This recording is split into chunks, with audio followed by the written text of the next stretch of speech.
So, moving charges and magnetism, and this is lecture number 3. Lecture number 3 में हम पढ़ेंगे second application. देखो पिछले वाले लेक्चर में हमने फर्स्ट एप्लीकेशन पढ़ा था, आपको याद होगा. लेक्चर नंबर 2 में हमने देखा था first application magnetic field at the centre of circular loop.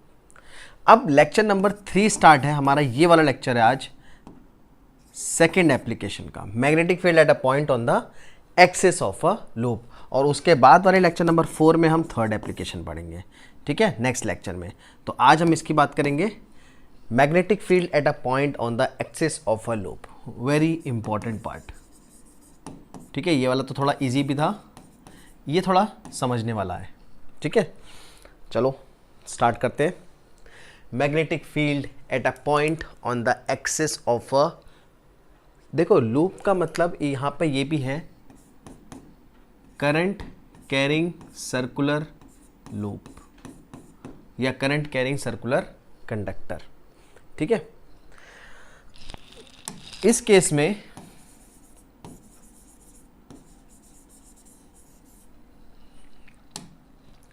सबसे पहले फिगर को समझते हैं. मान लेते हैं ये मैंने एक डब्बा निकाला है, डब्बे का ढक्कन, ये हमारा करंट कैरिंग सर्कुलर लूप है. देखो ये वाला जो पार्ट है, this is current carrying circular loop, इसमें करंट फ्लो कर रहा है. इसको बना लेते हैं पहले, करंट कैरिंग सर्कुलर लूप, ठीक है, इस तरीके से. मेन देखो सबसे इंपॉर्टेंट है इसमें फिगर.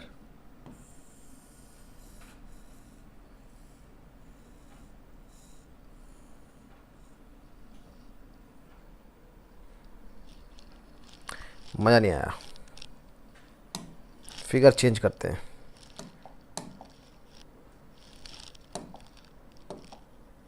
इसमें हाँ ये है हमारा,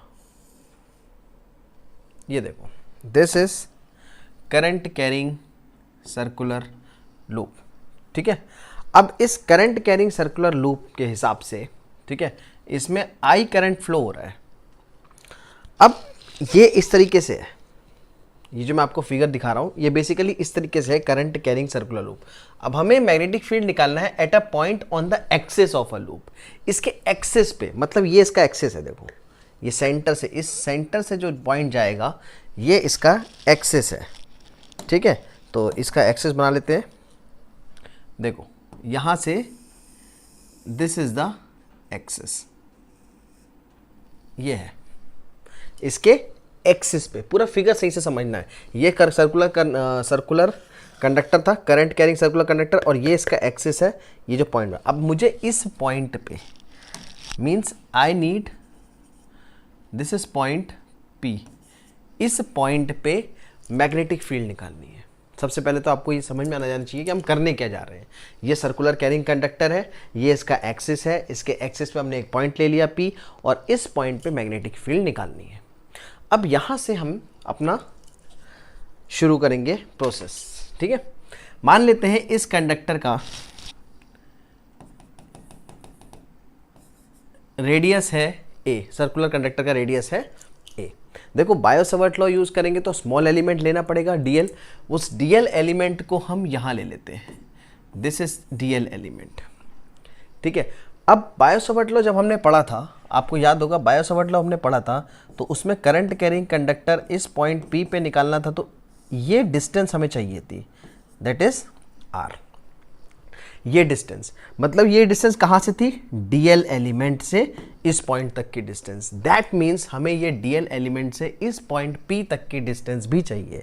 तो इसको हम ले लेते हैं, देखो इसको भी हमें बनाना पड़ेगा. इसको हम ले लेते हैं dl एलिमेंट से इस P पॉइंट तक की डिस्टेंस.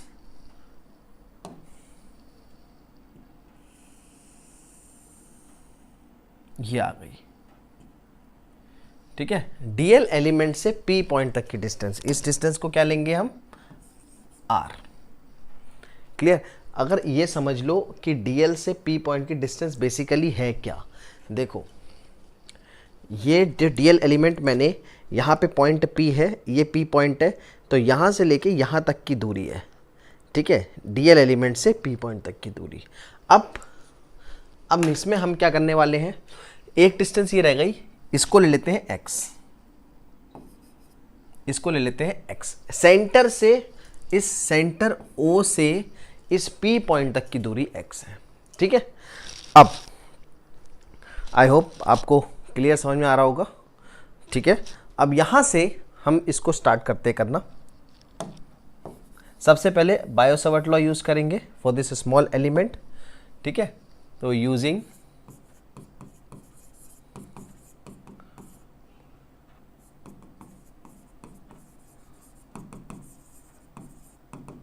ठीक है, अब बायो-सावर्ट लॉ हम जब इसमें यूज करेंगे तो यहां पे डीएल एलिमेंट के कारण इस पी पॉइंट पे स्मॉल मैग्नेटिक फील्ड निकालेंगे सबसे पहले। तो ये आएगा हमारा D B is equal to mu naught by 4 pi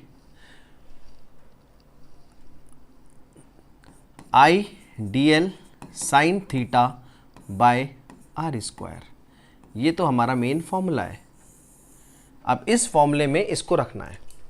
ठीक है, अब इस फॉर्मूले में इसको पुट करने के लिए सबसे पहली चीज हमें थीटा पता होना चाहिए। थीटा पता होना चाहिए सबसे पहली चीज। Theta is the angle between d l and r. ये तो हम पढ़ते हुए आ रहे हैं, theta is the angle between d l and r. अब डीएल एंड आर के बीच में आपको देख के लग रहा होगा कि ये वाला एंगल है। नहीं, ये एंगल नहीं है, ये गलत हो जाएगा।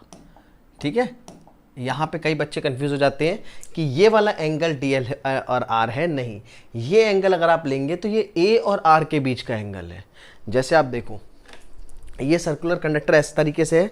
अब इसके बीच में अगर हम ऐसे बनाएंगे यहाँ पे, ठीक है, तो ये एंगल जो है, ये देखो, ये जो बन रहा है, ये एंगल 90, ठीक है, 180, 90, लगभग 45, 60, 70, 30, तो ये एंगल, ये वाला एंगल बन रहा है और ये एंगल है बिटवीन ए एंड आर, और हमें चाहिए डीएल एंड आर।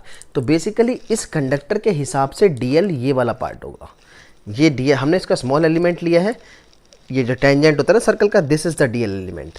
और अगर इसमें हम आर देखें तो आर देखो ये इस तरीके से आएगा, ये डीएल एलिमेंट है, ठीक है, और ये है आर। ठीक है, ये इस पॉइंट, ये पॉइंट पी है इसके एक्सेस पे। 3D फिगर में आप थोड़ा सा इमेजिन करना पड़ेगा आपको। यहाँ से लेके देखो, ये इसका एक्सेस था, ये एक्सेस है, ये पॉइंट यहाँ पे मीट कर रहे हैं ना ये दोनों पॉइंट, पेंसिल और पेन का, ये पी है। अब पी पॉइंट पे ये एक्स है, पेंसिल, ये पेंसिल डिस्टेंस जो है वो एक्स है। एक्स को अभी हटा देते हैं, हमें एक्स का कोई काम नहीं है। अब ये डिस्टेंस लिए मैंने आर, और ये जो वाला मार्कर है राइट हैंड में, ये है डीएल। तो डीएल और आर, अब देखो ये इस तरीके से है, ये आपका जा रहा है एक्सिस की तरफ। और डीएल एलिमेंट, अब देखो डीएल एलिमेंट और इसके बीच में परपेंडिकुलर है। अब ये चाहे स्ट्रेट हो, चाहे टिल्टेड हो, चाहे इसको नीचे करते जाओ, ये एंगल इनके बीच में हमेशा 90 रहेगा। ठीक है, आप इसको इस तरीके से समझो। ये अगर मैं इसको सर्कुलर कंडक्टर 1 मिनट हटा दूं तो ये डीएल था और ये डिस्टेंस ऐसे थी, तो इनके बीच में चाहे इसको आप सीधे रखो, ऐसे नीचे लेके जाओ, या कितना भी टिल्ट करके इसको कितना ऊपर ले आओ, इनके बीच का एंगल हमेशा 90 रहेगा। तो इस हिसाब से हमारा थीटा कितना हो गया, थीटा हो गया 90 degree. Theta is the angle between d l and r.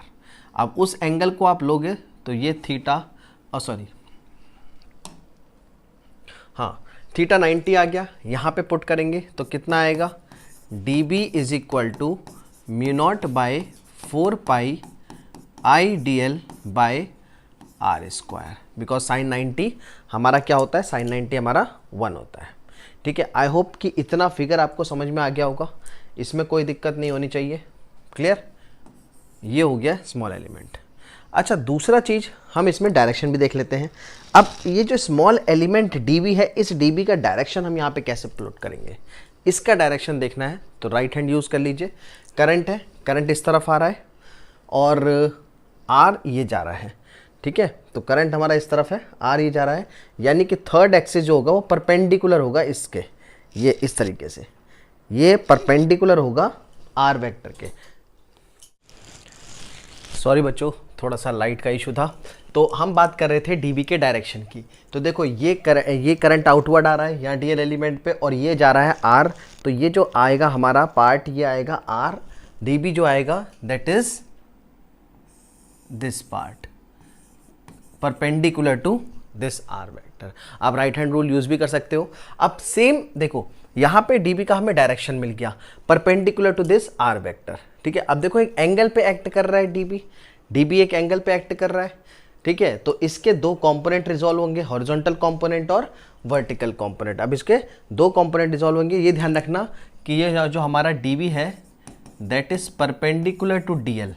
ये बात ध्यान रखना, DB is perpendicular to DL and DB will be perpendicular to R. इस चीज़ का ख्याल रखना, क्योंकि ए क्रॉस बी प्रोडक्ट लगाओगे तो ए वेक्टर से बी वेक्टर, ए क्रॉस बी का जब डायरेक्शन निकालते हैं तो जो सी वेक्टर आता है that is perpendicular to A and B. ठीक है, वेक्टर में हमने क्लास 11th में भी चैप्टर 4 में पढ़ा है। दूसरा, ए से बी की तरफ जाते हैं जो थंब डायरेक्शन पॉइंट करता है that gives the direction of the third vector. तो वहाँ पे यही चीज़ हमें निकालना है। अब डीबी जो हमें, ये डीबी हमने जो निकाला है, ठीक है, अब इसके हिसाब से नेट मैग्नेटिक फील्ड निकालना पड़ेगा। अब हमें यहाँ पे क्या करना पड़ेगा, नेट इफेक्टिव कंपोनेंट भी निकालना पड़ेगा इसका डीबी का, और नेट मैग्नेटिक फील्ड निकालना पड़ेगा। हमने स्मॉल एलिमेंट डीबी तो निकाल लिया था, लेकिन इसके दो कंपोनेंट डिसॉल्व होंगे। अब पहले कंपोनेंट डिसॉल्व कर लेते हैं। देखो इसका जो कंपोनेंट रिजॉल्व होगा वो ये होगा। सबसे पहले तो एक हॉरिजॉन्टल कंपोनेंट आएगा, ठीक है, और दूसरा वर्टिकल कंपोनेंट आएगा डीबी का। ठीक है, अब डीबी ये एंगल मान लेते हैं this is theta, this is theta, ये इसके परपेंडिकुलर है, ध्यान देना, ये इसके परपेंडिकुलर है आर और डीबी के।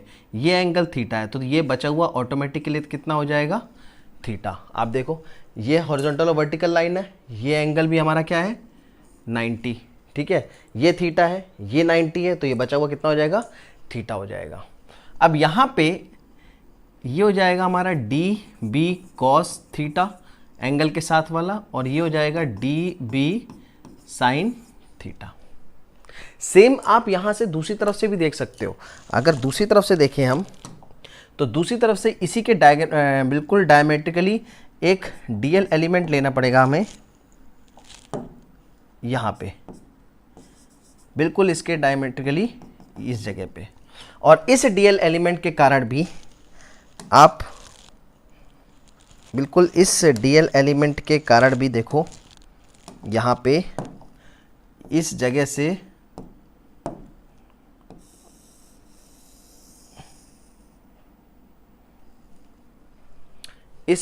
भी हम ये लेंगे सिमेट्रिकली, ये भी आर हो जाएगा, सिमेट्रिकली ये भी आर हो जाएगा। ठीक है, ये डिस्टेंस भी हमारी ए ही है, और इस जगह अगर आप निकालोगे तो ये भी परपेंडिकुलर आएगा इस डायरेक्शन में डीबी। इधर देखो, इधर डायरेक्शन करंट इधर है, आर इधर है, इसके भी परपेंडिकुलर जाएगा, अंदर की तरफ जा रहा है ये, इसके भी परपेंडिकुलर जाएगा इस तरफ डीबी। अब डीबी के भी दो कंपोनेंट रिजॉल्व होंगे,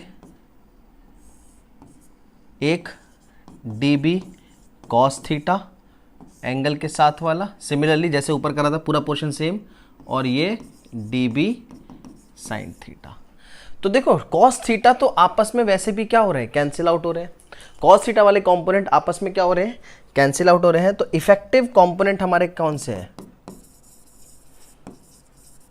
इफेक्टिव कंपोनेंट जिसके कारण हमारा नेट मैग्नेटिक फील्ड जाएगा वो क्या है, integration of D B sine theta. अब देखो D B sine theta effective, अब यहाँ पे डी बी ऐड नहीं कर रहे हैं, ये ध्यान रखना। क्यों, क्योंकि मैं इंटीग्रेट कर दूंगा उससे पूरे सर्कुलर पार्ट को।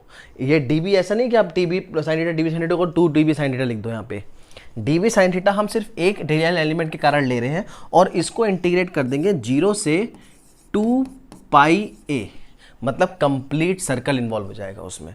कंप्लीट सर्कुलर कंडक्टर, देखो पूरा एक एलिमेंट लिया था, वो पूरा सर्कुलर कंडक्टर जिसका सरकमफेरेंस होता है हमारा 2 पाई आर, इसको इन्वॉल्व कर दिया। ठीक है, इसलिए दूसरे वाले डीएल को हम 2 डी बी साइन थीटा लेने की जरूरत वहाँ पे बिल्कुल भी नहीं है। क्लियर। अच्छा एक चीज़ और, डीबी की वैल्यू तो हमारे पास यहाँ पर है, साइन थीटा की वैल्यू हम यहाँ से निकाल लेते हैं। साइन थीटा कितना होगा? साइन थीटा होता है परपेंडिकुलर अपॉन हाइपोटेनियस। तो देखो थीटा के लिए परपेंडिकुलर है a और हाइपोटेनियस है r, इसको यूज़ कर लेते हैं। Sine theta is equals to a by R. तो यहाँ पे हमारा नेट मैग्नेटिक फील्ड B हो जाएगा, देखो 0 से 2 पाई a dB की जगह mu naught upon 4 pi ideal by are square into sine theta. Sine theta क्या आ रहा है? A by R, A by R. ये हमारा पार्ट हो गया। अब यहाँ से सिर्फ कैलकुलेशन बची है, यहाँ से कैलकुलेट कर लेते हैं। चलो कैलकुलेट कैसे करेंगे, ठीक है। थोड़ा सा आप ये ध्यान रखना कि शेड्यूल ऐसे चल रहा है, ये सीक्वेंस। अब यहाँ से नेट मैग्नेटिक फील्ड हमें बी निकालना है। तो बी इज इक्वल्स टू, देखो mu naught upon 4 pi I by R square, I A by R cube बाहर आ जाएगा। Mu naught upon 4 pi I A by R cube बाहर आ गया। इंटीग्रेशन ऑफ डी एल बचा और लिमिट डी इंटीग्रेट करेंगे डी एल को। टोटल लेंथ कितनी है? 2 पाई ए, तो सीधे सीधे इंटू 2 पाई ए। क्लियर? अब a इंटू ए स्क्वायर हो जाएगा। तो हमारा मैग्नेटिक फील्ड का फॉर्मूला बन गया b is equal to mu naught upon 4 pi 2 pi I A square by R cube. एक फॉर्मूला तो हमारा ये बन गया, लेकिन क्वेश्चन में आपको ये डिस्टेंस नहीं गिवन होगी। क्वेश्चन में गिवन होगा कि सेंटर से, किसी भी कंडक्टर के सेंटर से पॉइंट कितना दूर है जहां पे निकालना है। मतलब आपको x गिवन होगा, r नहीं गिवन होगा जनरली। तो हमें इस फॉर्मूले को x के टर्म में लाना है, ठीक है। ध्यान रहे, हमें इस फॉर्मूले को x के टर्म में लाना है। अब उसके लिए थोड़ी सी मेहनत और लगेगी। यहाँ पर देखो थोड़ी सी मेहनत यहाँ पे और कर लेते हैं। क्या करेंगे चलिए देखते हैं। यहाँ पे एक काम करते हैं हम,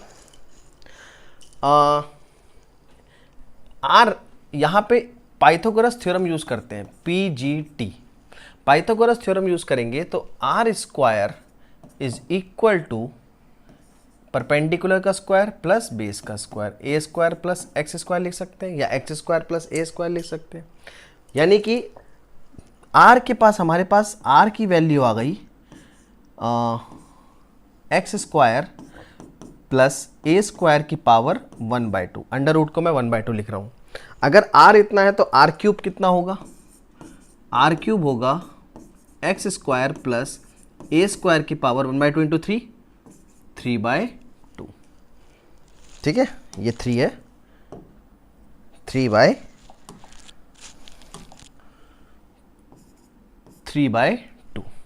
तो आर क्यूब की वैल्यू यहाँ पुट कर देते हैं। अगर आर क्यूब की वैल्यू यहाँ पुट करेंगे तो हमारे पास और एक और ऑप्शन आ जाएगा। तो थोड़ा सा स्पेस कम है, मैं यहाँ पे लिख देता हूँ, यहीं पे कोई बात नहीं। चलो तो b is equal to mu naught upon 4 pi 2 pi A square divided by R cube की जगह X square plus A square की पावर 3/2। तो ये बन गया बेसिकली हमारा मेन फॉर्मूला। ठीक है, ये बन गया हमारा main formula. I hope screen में क्लियर आ रहा होगा। ये हमारा मेन फॉर्मूला बन गया, mu naught by 4 pi 2 pi I A square by X square plus A square की पावर 3/2। ये बन गया हमारा magnetic field at a point on the axis of a loop का फॉर्मूला। ठीक है, अब इसमें हम थोड़ा सा केस देख लेते हैं, तब तक आप इसे नोट कर लेना स्क्रीनशॉट लेके। हम पहला केस है, देखो magnetic field for n turns of a loop. n turns में तो कोई दिक्कत बिल्कुल आनी ही नहीं चाहिए भाई। जो फॉर्मूला हमारा था सिंपल देखो, फॉर्मूला मैं दोबारा लिख देता हूँ यहाँ पे, अगर फॉर्मूले में कोई कन्फ्यूजन हो। b is equals to mu naught by 4 pi 2 pi I A square. देखो b is equal to mu naught by 4 pi 2 pi I A square by X square plus A square की power 3/2। अब जब n turns आ गया तो हम इसमें n multiply कर देंगे, तो हमारा फॉर्मूला बन जाएगा हमारा फॉर्मूला क्या बन जाएगा? b is equal to mu naught by 4 pi 2n pi I A square divided by X square plus A square की पावर 3/2। ये बन गया हमारा फॉर्मूला बस एन टर्म्स के लिए। लेकिन B at a center of a loop, अब देखो ये वाला पार्ट इंपॉर्टेंट है, ठीक है। अब यहां से पिछला वाला पार्ट भी डिराइव हो जाएगा। सर्कुलर कंडक्टर है, अब पॉइंट को एक्सिस पे ना लाके इस पॉइंट को सेंटर पे ले आए, मतलब B at a center of a circular loop, ये हमने पहले पढ़ा हुआ है, ठीक है। अब देखो सबसे पहले तो कंडीशन पता होनी चाहिए आपको, एट सेंटर।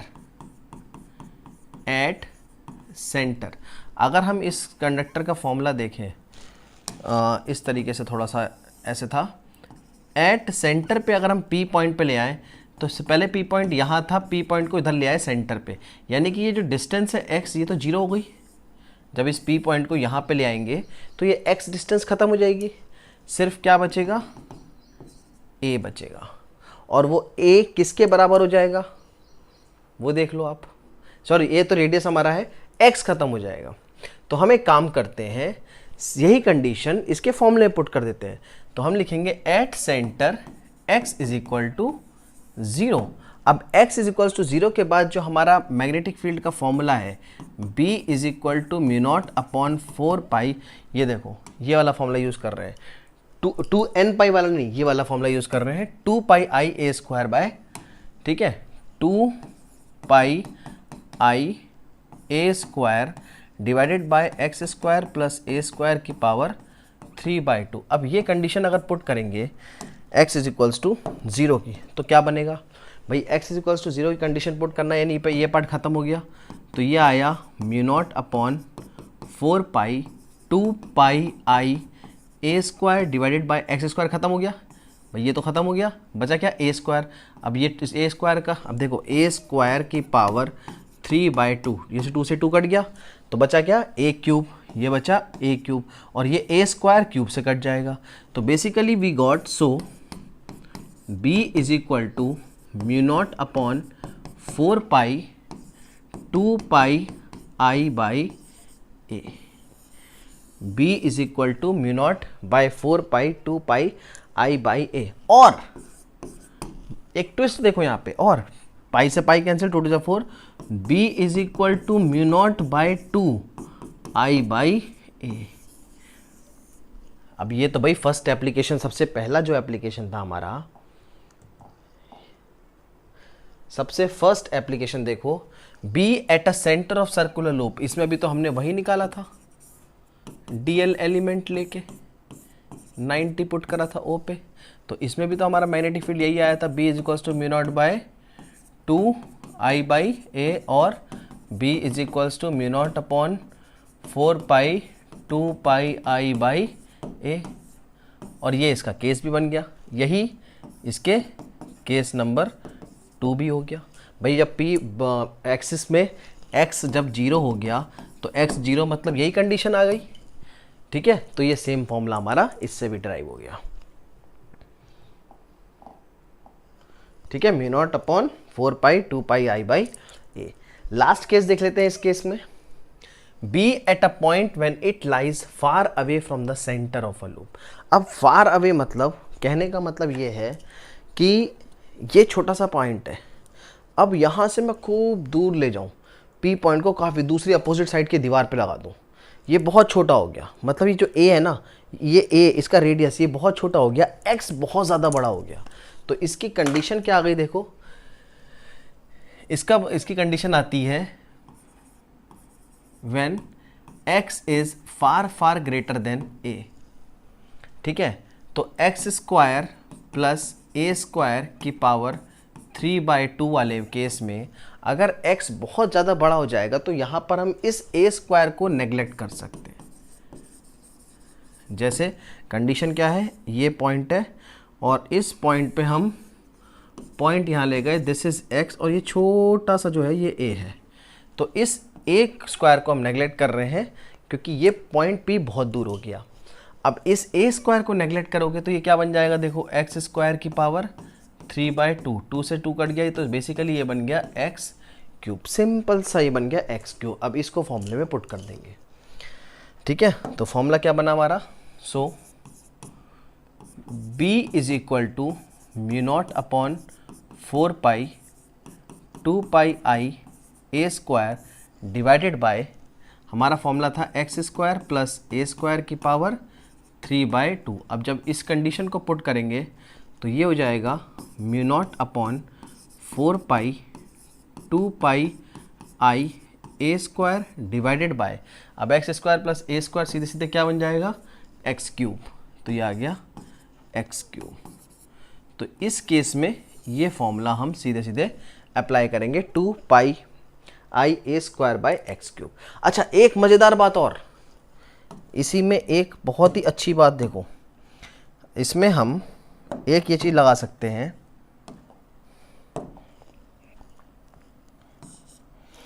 कि ये जो हमारा सर्कुलर कंडक्टर था इसका रेडियस था a, ठीक है, और एरिया ऑफ सर्कल होता है पाई आर स्क्वायर। तो यहाँ पे area of conductor, circular conductor क्या होगा, पाई इंटू ए स्क्वायर।